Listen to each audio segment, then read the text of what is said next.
All right, everyone. So this is Alan Brinkley, The Unfinished Nation. We'll be looking at chapter 23. Chapter 23 is called The Great Depression.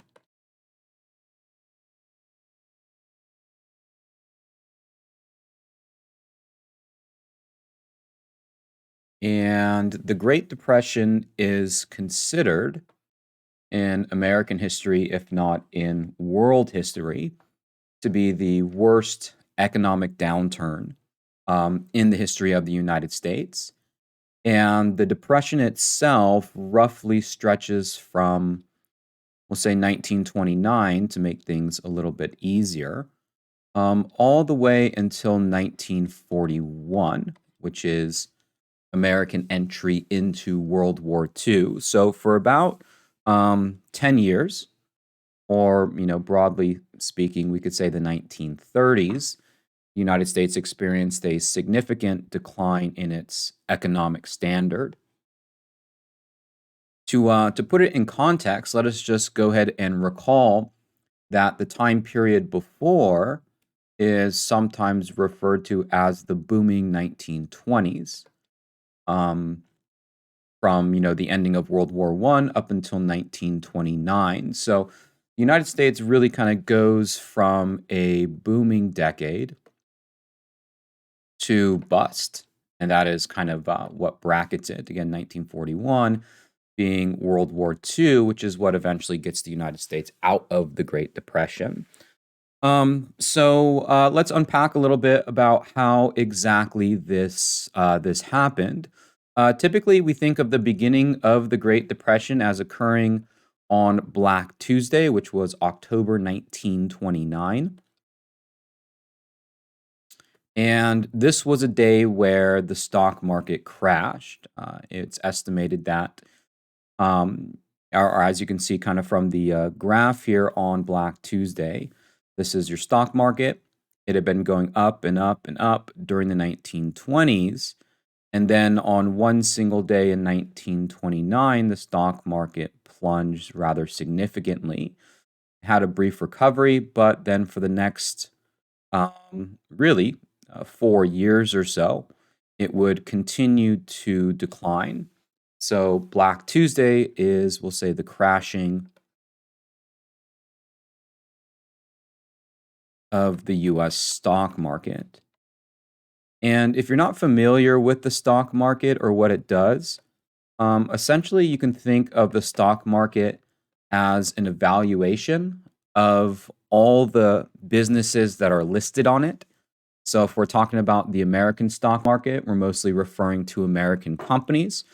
If you were to, if you were to sort of value all American businesses, add them all together, and put that in one place, that's essentially what the stock market is. So during the 1920s, the value of all American businesses were going up and up and up and up, and then suddenly that value crashed. A lot of that is because most of the value in the stock market is based off of speculation. That wasn't the only thing going on in the 1920s. There was outright dishonesty and outright kind of, illegal activity taking place. But we don't truly know what the value of a business is. It's more or less the price that people are willing to pay for it. And, if people speculate that companies are going to grow significantly in the next 5 years, then they're going to be willing to pay a much higher price for it. So businesses went from being worth a lot to being worth nothing, and we might ask ourselves why is that a problem, or why is that significant?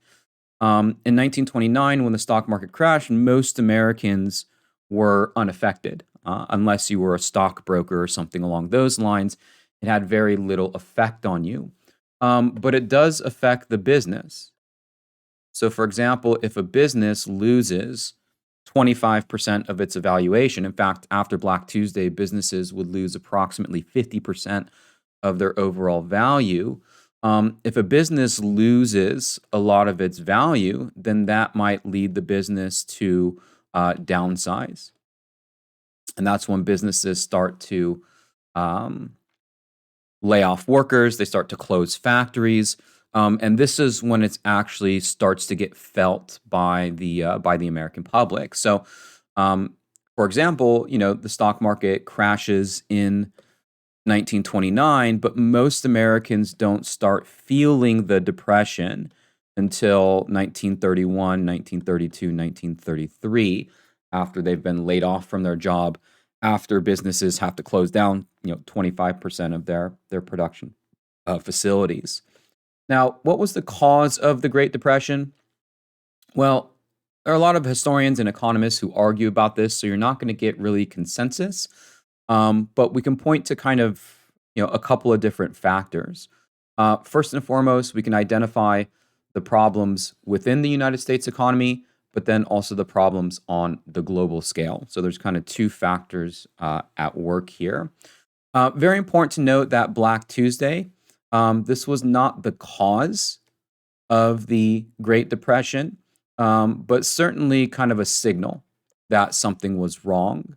Um, if you think about it like having a cold, you might sneeze because you have a cold, but the sneeze is not actually causing you to get sick. The stock market crash was kind of like the symptom. The stock market crash was kind of like the sneeze.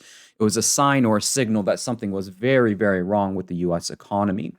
So let's just kind of outline a couple of contributing factors. I think we actually have 6 different contributing factors to what caused the Great Depression.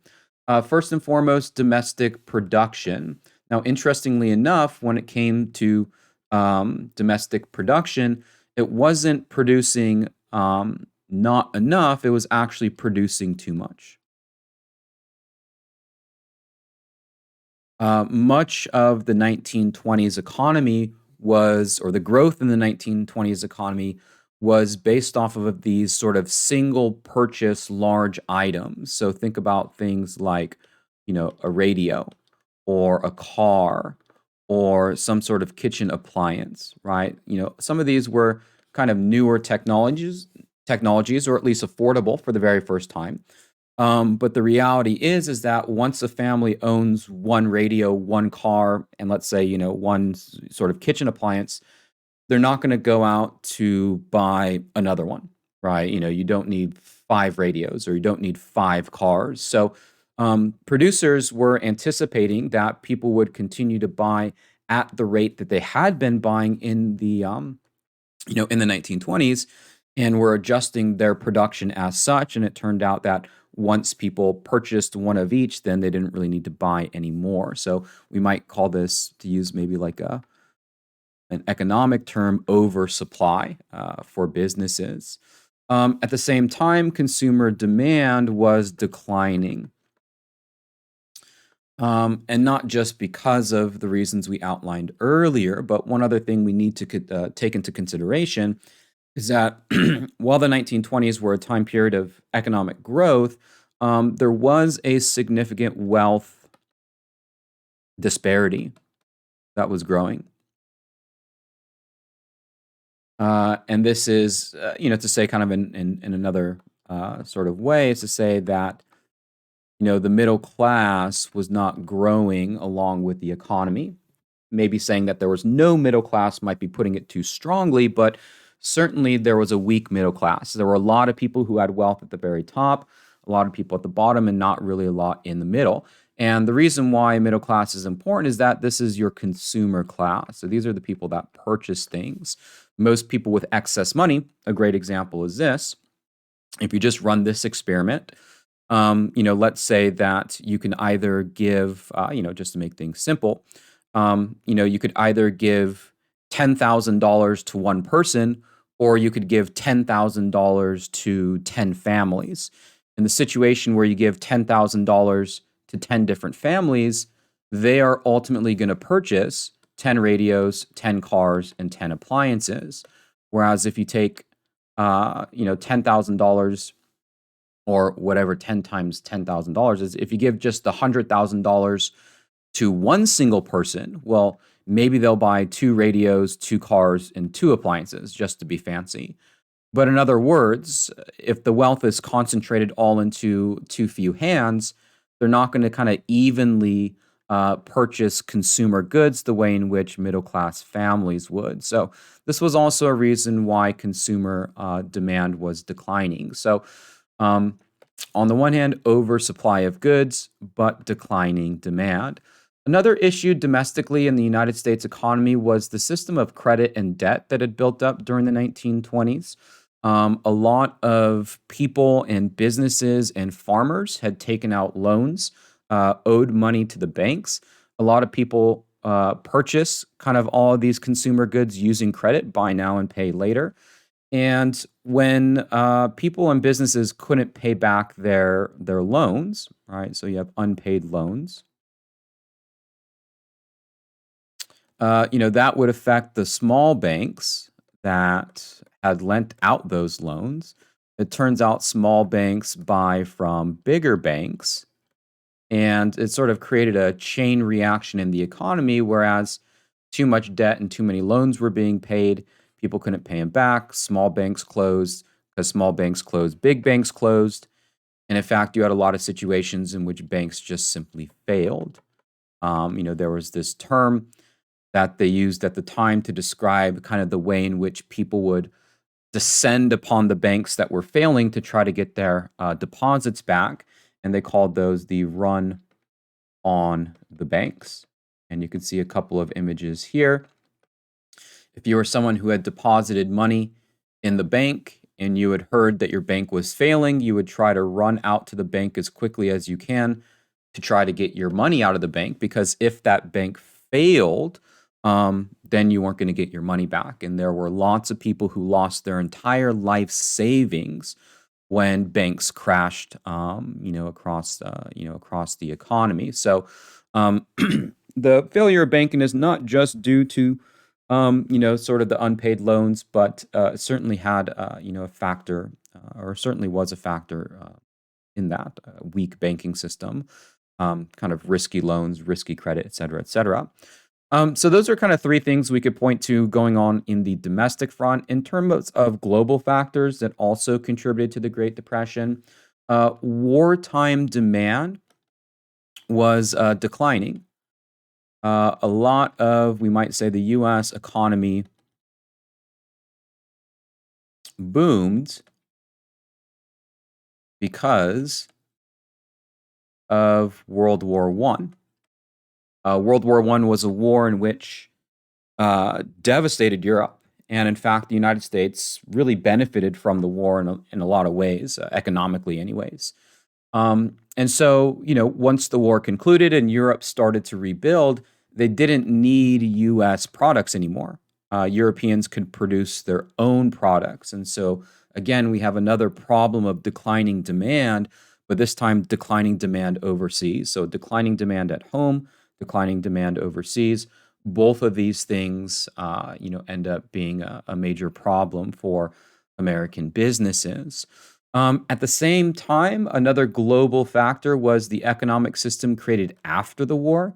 Let us recall that the United States had made a lot of loans to nations during World War One, loans that couldn't be paid back. It's also true that countries like Germany and Austria were forced to pay reparations after the war was over. And so U.S. banks really were not, we might say, getting their money from, we'll just say, overseas, right? Whether that's the inability for countries like Britain and France to pay back their loans, or the inability for countries like Germany and Austria, who were forced to pay countries like the United States and Britain and France. In fact, there was a somewhat complicated system of kind of borrowing and loaning and paying back that developed after the war years. So, let's just imagine this for a moment. So, during the war, countries like Britain and France, oops, let me write that again. Countries like Britain and France, they borrowed money from the United States. The U.S. stayed out of the war for quite some time, and so they loaned the British and the French money. The idea was that the British and French would eventually pay that money back, which is true. Where would the British and French get that money from? Well, they would get it from Germany, who was forced to pay reparations after the war. So the idea was that Germany was forced to pay reparations to Britain and France. Britain and France would pay money back to the United States. In the 1920s, the German economy actually crashed, experienced hyperinflation, and Germany was unable to pay back its loans or its reparations. As a result of that, the United States decided that it would be in its best interest to let Germany borrow money. So you have this very kind of global cycle of debt going on. And as soon as other countries begin not being able to pay it back, it creates all sorts of problems. It's also the reason why, for example, that when the American economy goes down, then that affects Germany's ability to pay back Britain and France, and that affects Britain and France's economy as well. So it kind of brings the whole world with it. So there were other, global factors that were also contributing to this decline. And the last thing that we'll point out is tariffs. Recall that tariffs are a tax on imports. Again, the U.S. used tariffs, and so did other nations. The other nations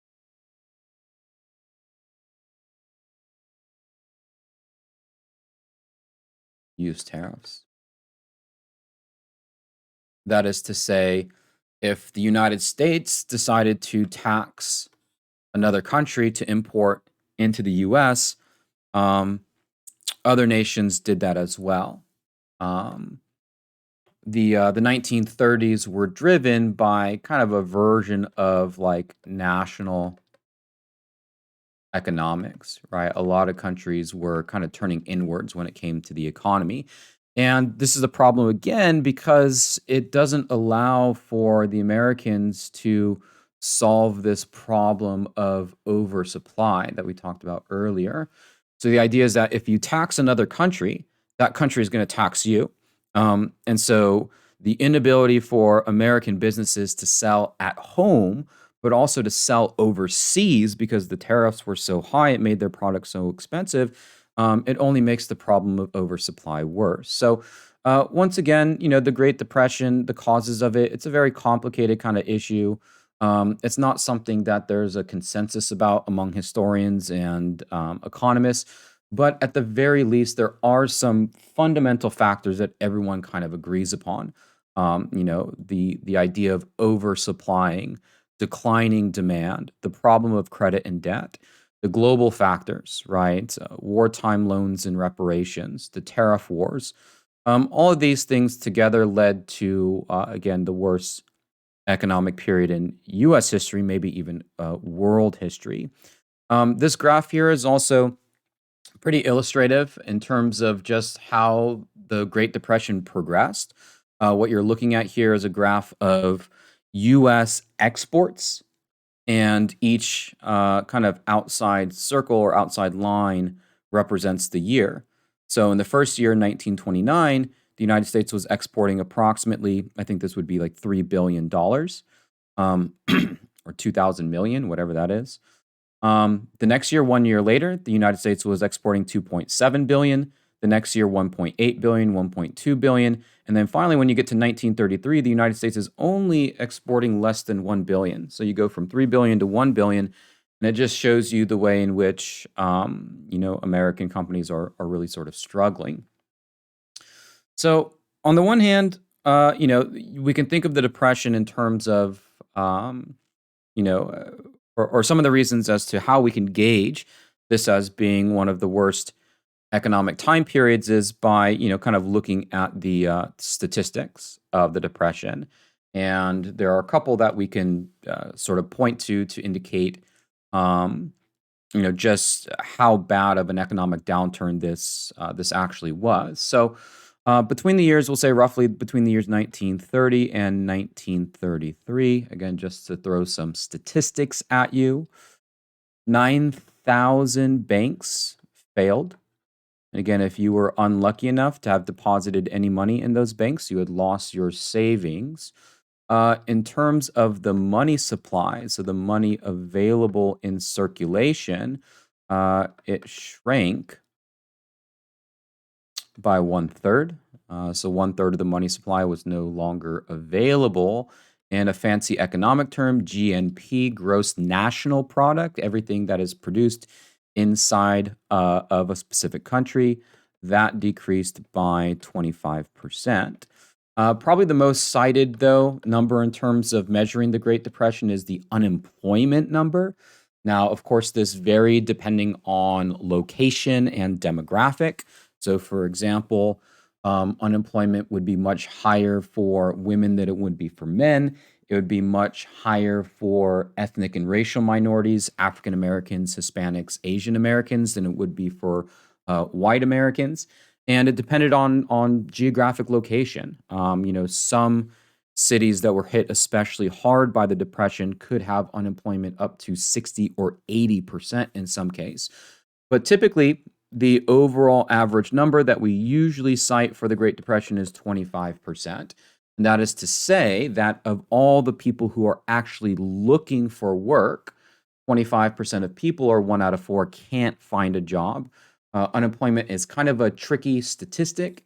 It doesn't actually mean people who don't have jobs. Unemployment means people who are looking for a job. They want a job. They're actively out there trying to find one, and they still can't. So 25% in terms of unemployment. So that's kind of one way of measuring the depression, just kind of purely statistical. We can look at all these kind of numbers and sort of gauge the depression in that way. But we can also kind of measure it in terms of the way that American people experienced it. The stories of how people living in the 1930s, excuse me, of how people living in the 1930s, experienced all these kind of statistical markers. Um, At the same time as the American economy was crumbling and really the world economy was crumbling, you also had somewhat of a disastrous um, effect coming from Mother Nature, and that was in the 1930s, early 1930s. You had a dry spell hit the kind of the Midwest or the Great Plains region of the United States. Um, this period of drought is sometimes referred to as the Dust Bowl. So we might say the Dust Bowl is in the early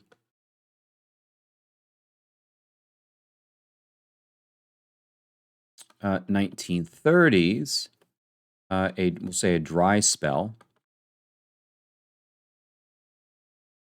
Um, in the early 1930s, a dry spell, we might say, made it impossible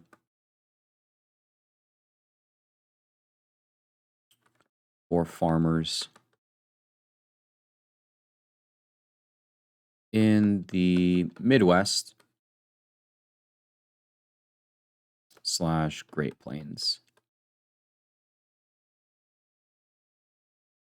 So again, kind of like a coincidence in some sorts, or irony, or whatever the term you want to use, that while everything in terms of the economy is breaking down in the rest of the country, it just also happens to be a year in which Mother Nature kind of rears its ugly head. And you can see from this image here that this severe drought led to topsoil that was more or less dust, combined with very strong winds.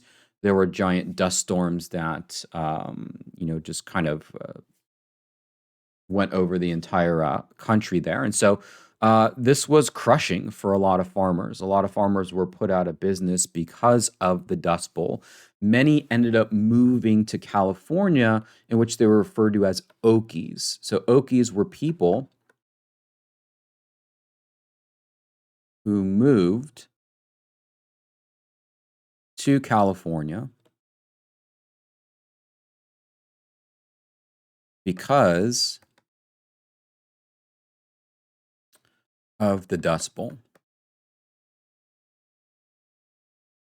And that's to say that the Great Depression had an effect on workers in the cities, in the factories, um, just as much as it did on farmers. Farmers certainly felt the depression as well. For other demographic groups in the United States, the Great Depression is one of those things that is felt by everyone. Nobody can really escape the depression, but it does affect certain demographic groups more so than others. Like many families during the Depression era, a lot of people went in search of new jobs and new opportunities. So, for example, African Americans, most of whom lived in the South during the Depression era, many moved to the North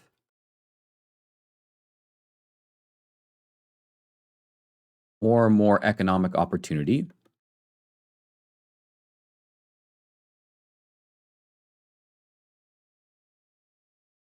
This is part of a larger kind of trend in world history that we refer to as the Great Migration. We covered that in an earlier chapter. The Great Migration is the movement from African Americans in the South into the North. And, we can kind of point to several things. The jobs made available in World War I brought people to the North. The economic troubles of the Depression sent people searching for work, and the jobs available in World War II. The Great Migration, we might say 1910 to 1950. So again, sort of a steady influx of African American migrants from the South into the North continues during the Great Depression. The Great Depression was still an era in which a lot of the kind of systematic discrimination that African Americans faced in the South was more or less ignored by the federal government. Um, However, there were one particular instance we'll look at here where we're starting to see a little bit more federal intervention. Of course, for a lot of civil rights advocates at the time, a lot of the issues that African Americans are facing in the South are going more or less ignored by the federal government, and state and local governments aren't really willing to act on them. A great example is the example of lynchings.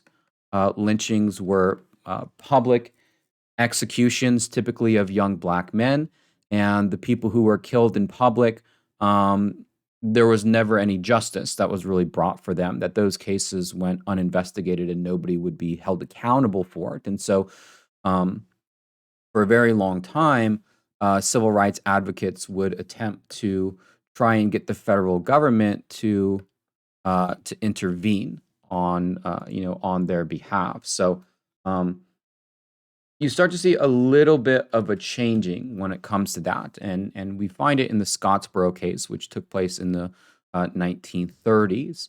The Scottsboro case was a case in which 9 African American teenagers were accused of raping 2 white women, and 8 of them were sentenced to death for it.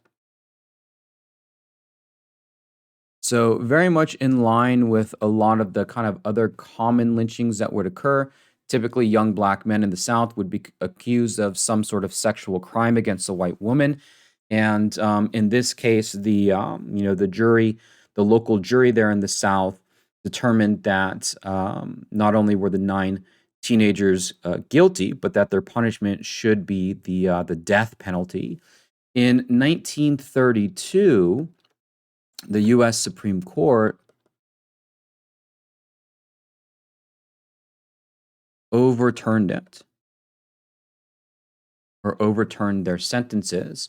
Many would continue to stay in prison, but none of them would be executed, and instead, new trials would be held in the foreseeable future. So certainly still a long ways away from the types of federal interventions that were characteristic during the civil rights movement of the 1950s and 1960s. But you can start to see some tension between federal and state, in this case, like judicial systems, um, over issues related to race, already emerging in the 1930s. Um, for others during the Great Depression, um, Hispanics and Asians, for example, again, they face the same types of difficulties that other ethnic and racial minorities face. That is typically discrimination in the workplace, a higher chance of being laid off as compared to, let's say, their white counterparts. But also in the same way, searching for new economic opportunities. So, for example, um, some Hispanics who had came to the United States during the booming 1920s actually left or migrated outwards. It's estimated that perhaps 500,000 left the United States. And for women and families in the Great Depression put a lot of strain, not just on people in general, but specifically kind of family units. For women, especially married women, were amongst some of the first to be fired. And, this was very much in line with the types of stereotypes. The idea is that the husband ought to be the male breadwinner of the family, and that, especially if a woman is married, then she should not take up a job that would otherwise go to a man. So oftentimes, married women in particular were the first ones to be fired. The Great Depression in general sort of strengthened the notion, we'll say, of separate spheres, which I believe is a term we used earlier. The idea of separate spheres is that the proper place for a man in society is in the public arena. The proper place for a women in society is in the domestic or the private sphere. And so the Depression only strengthened that division, within Depression era America. As far as families go, marriage rates declined. People were much less likely to get married. Birth rates also declined. People were much less likely to start families. Things like divorce, abandonment, runaway children, all of these things increased, right? So traditionally, the kind of nuclear family unit, all of those things were fundamentally challenged by it. People put off marriage, people put off having families, more divorces happened, families abandoned themselves. Kind of all of these things were very stressful for the family unit. So that's another way of kind of looking at the depression, right? It's the depression is the story of statistics and numbers and unemployment rates and stock markets, but it's also the story of what individual people face. It's the story of searching for economic opportunity. It's the story of people putting off families, not because they have no reliable way of raising children. It's the story of abandonment. It's the story of divorce. It's the story of suicide, which increased during the Depression. Kind of all those things. So we can look at the Depression kind of in two ways, kind of the personal account of it, but also the statistical or numerical account of it. In terms of culture, though, the Great Depression did have an impact on American culture. Generally speaking, or broadly speaking, Depression values continued to stress kind of this notion of um, hard work, independence, that those things ought to be pursued. The Depression did not kind of get rid of that sort of what we might call kind of work ethic sort of attitude. So we might just say about depression values is that Americans continued to believe in what we might say like individual, I don't know, we'll say work ethic, something along those lines. A great example is what's his name? I forget exactly the guy's name. I want to say,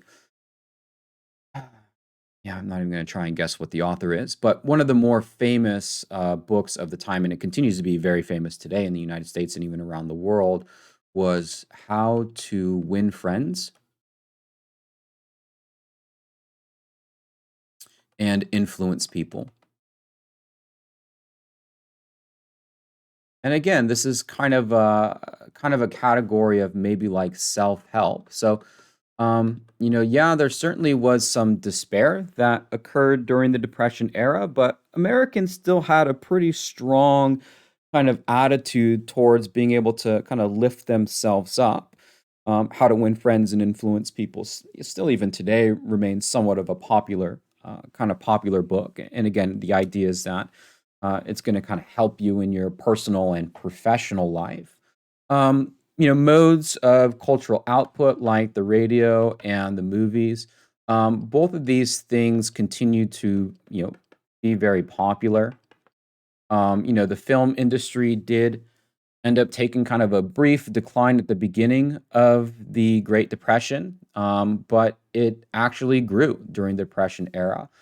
Movies were one of the few industries to actually grow. And a lot of it is attributable to the type of media or the type of entertainment that was being propagated by both radio and movies, and that is escapism. And escapism, we might say, is like popular culture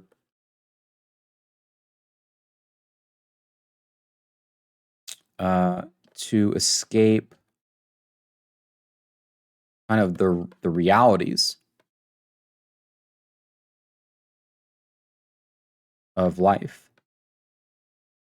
That actually, when things get tougher, people are more likely to gravitate towards sort of escapism. So, The Wizard of Oz, for example, very, very popular movie. Comic books like Superman became popular in the 1930s. So, um, these things still remain somewhat strong, during the Depression era, people trying to escape from what the real world was providing.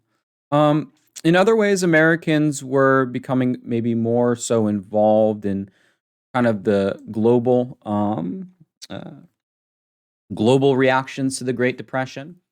In terms of what was going on overseas, or first of all, in the next chapter, we'll talk a little bit more about how Americans responded to the Great Depression. Um, but in large part, the economies of Europe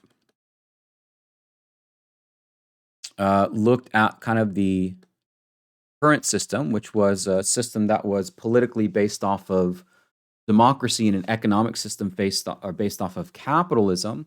A lot of Europeans, or maybe not a lot, but there were certainly countries and leaders in Europe that said, because of the Great Depression, democracy and capitalism have failed, and that it's now time to try something else.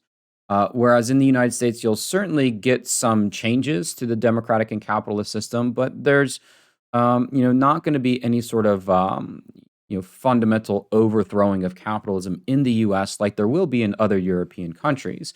And so other European countries, thought the Great Depression to be so bad and so terrible that we need to tear up the existing political system and establish new systems. And one of these new systems, for example, would be communism, which had taken root in the Soviet Union following, or in Russia following World War I.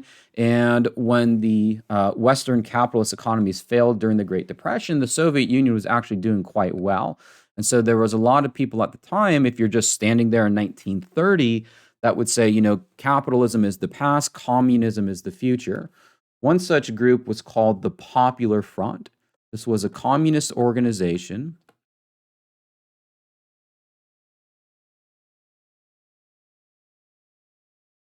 in the US. And because of the Great Depression, it gained popularity, right? People in the United States were saying, because of the Great Depression, yes, I agree, capitalism has failed. Let's do what the Soviets are doing and let's try communism. Well, there were also other countries in Europe, namely Italy, that said, well, communism is one sort of alternative, but we could also try something else. And they experimented in fascism, which was an undemocratic, kind of corporate capitalist type of system, but it certainly wasn't communism, and it wasn't democracy, and it wasn't capitalism. And so sometimes these are referred to as like the three ways, right? The first way is democracy and capitalism. The second way is communism. The third way is fascism. And you can think of these as kind of competing ideologies under which we ought to base society off of. And so these ideologies did battle in Europe during the Spanish Civil War. I think 19, maybe 35 to something like 37. Fascists and communists went to war in Spain. Some Americans formed the Lincoln Brigade. This was 3,000 Americans went to Spain to fight against the fascists. Right, so these were people who were kind of more, members of the Popular Front, were more supportive of the communism ideology. And, in the Spanish Civil War, there were nations that supported both sides. So, for example, countries like Italy and Germany came to the side of the fascists in Spain, and the Soviet Union and the Lincoln Brigade came to the side and fought for the side of the communists, whereas most of the capitalist democracies, like the United States, like Britain, like France, they were more or less neutral, right? Recall that America's foreign policy after World War I is a policy of isolation, so it's not really their business. The Spanish Civil War will be one of the contributing factors to World War II, which is still a couple years away here. But again, sort of the idea of radical, more radical alternatives to the problem of the Great Depression continued to gain popularity in the United States through organizations like the Popular Front. Now, in terms of the politics, the president who is in charge during the Great Depression is Herbert Hoover. And Hoover starts off his presidency rather positively. He was intelligent, charismatic. He was the last of three Republican kind of laissez-faire, hands-off presidents of the 1920s. However, he will go down in American history as perhaps one of the worst presidents ever, and that's because he's captain of the ship while the United States is headed towards the worst economic period in its history. And it seems that everything he does is a mistake.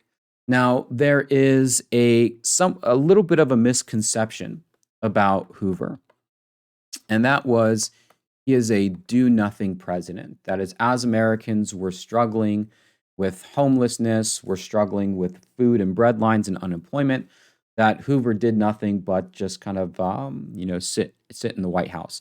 That's actually not entirely true. In fact, Hoover did take unprecedented measures to try and intervene in the economy. It's just that, one, everything he did was ineffective. So we might say of Hoover, he was ineffective. And number two, comparatively, especially to his successor, Franklin Roosevelt, yeah, it kind of does look like he pretty much did nothing. And compared to the countries in Europe, for example, it sort of looks that way as well. So when the Great Depression happened, Hoover had sort of a knack for just saying the wrong thing at the wrong time. He remarked that in 1929, he said something like, the worst is behind us and everything is only going to get better. Um, so he sort of had that working against him, just not really saying the proper things at the proper time. But his program also was not effective, really, in any ways. Initially, Hoover responded to the Great Depression by encouraging people to volunteer.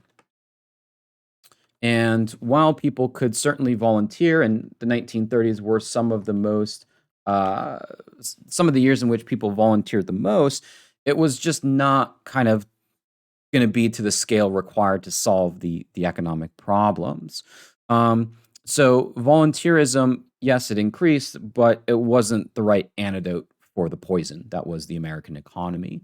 Additionally, not just to pin this on Hoover, but to also pin this on Congress, the Hawley-Smoot tariff was passed, I want to say in 1930.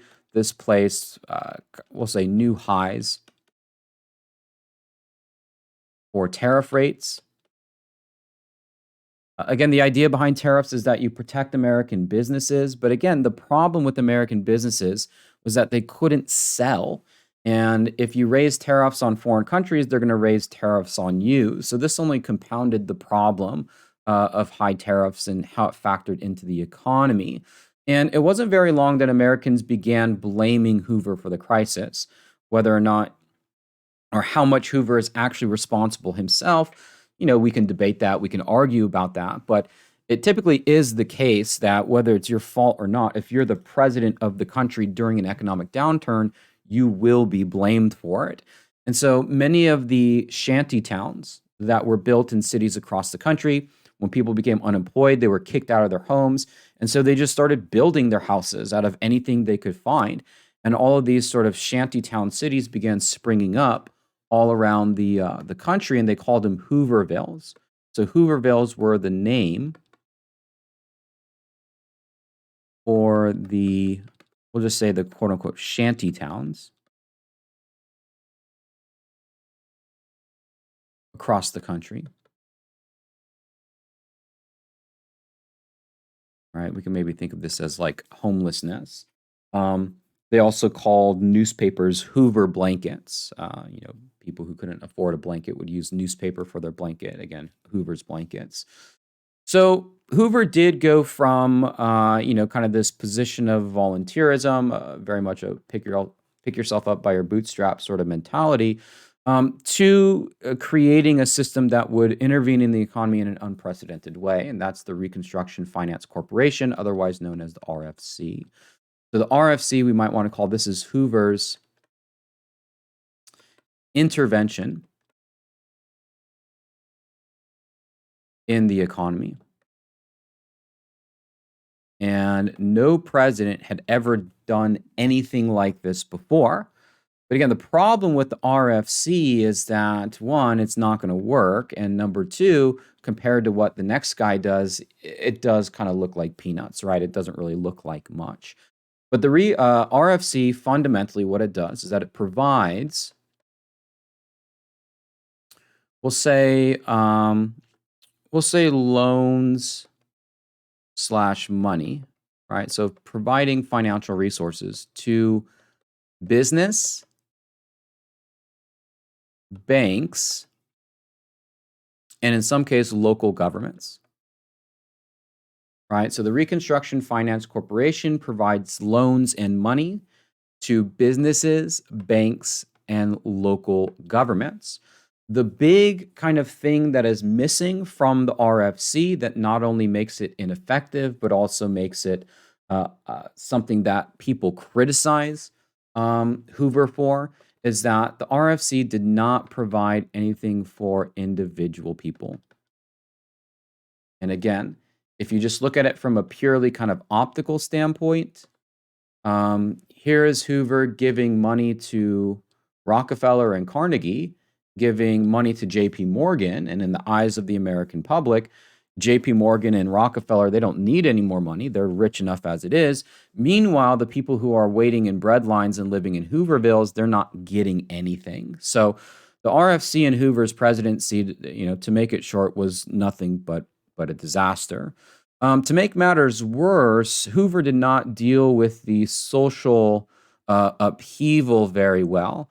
As you might imagine, in an economically desperate time period, people are going to cause some trouble.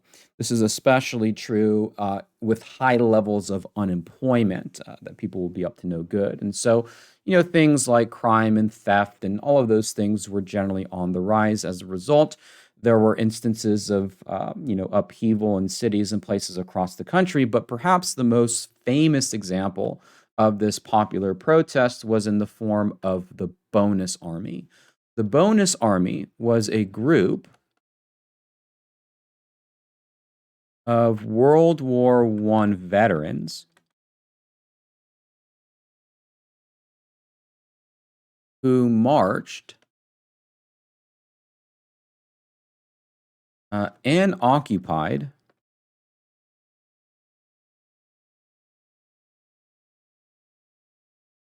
DC, demanding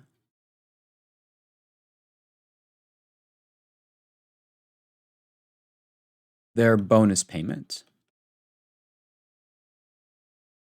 All right, demanding their bonus payment. So that's where we get the term bonus army. So they were there to receive their bonus payment, and they're World War I veterans. So what had happened was that during World War I, Congress had agreed to give World War I veterans bonus money or a bonus payment. But the problem was that payment was not to be paid out until a much, much later date. And so when the Depression settled in, a lot of the veterans said, look, I need this money now. And there was a bill in Congress that would potentially give the veterans their bonus payment early.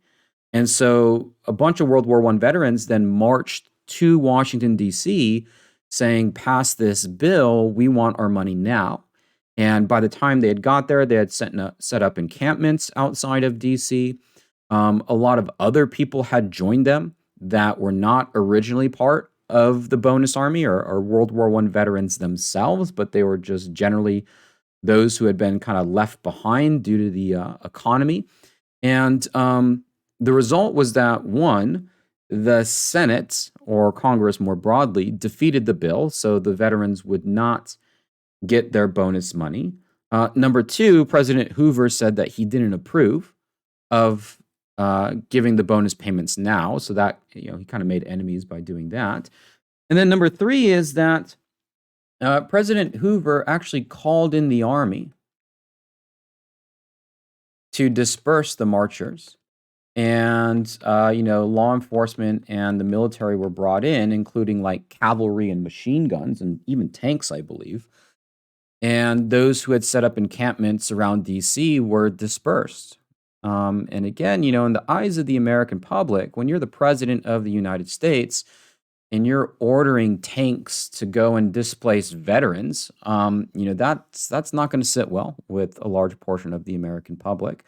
And so Hoover went from, again, a very promising presidential candidate to being considered amongst not just those at the time, but those ever since, one of the worst presidents we've ever had, not just to be blamed for the Great Depression, but really blamed for his inability to handle it. And so this set up an election in 1932 where, Hoover, who's the incumbent, very, very, very unpopular, is running against a kind of not really a new presidential candidate, but certainly someone who has some new ideas. He's running up against Franklin Delano Roosevelt, otherwise known as FDR. And Franklin Delano Roosevelt, up until this point, he comes from kind of the same cloth as your traditional progressive presidents, much like his distant cousin Teddy Roosevelt, who had been president before, born into affluence, Ivy League educated, but rather than inherit his family's business, he spends his life dedicated to public service. Roosevelt was assistant secretary to the Navy or of the Navy in World War I. He had ran for vice president in 1920. In 1921, he was struck by polio, and he lost the use of his legs. He became paralyzed from the waist down. And for the next 8 years, he would spend more or less the next 8 years trying to gain use of his legs back. And it wasn't until 1928 that he was healthy enough to run for governor of New York. And then in 1932, he runs for president. And he wins the 1932 election rather handily. As you can see from this map, the green is what Roosevelt won. And during the campaign, what he had promised was a new deal for Americans, right? So he promised Americans a new deal. And the new deal, in short, would be, we'll say, FDR's plan. FDR's plan to solve the Depression. So kind of very famously, when Roosevelt is inaugurated, he says to the American people, don't be scared. There's nothing to fear but fear itself.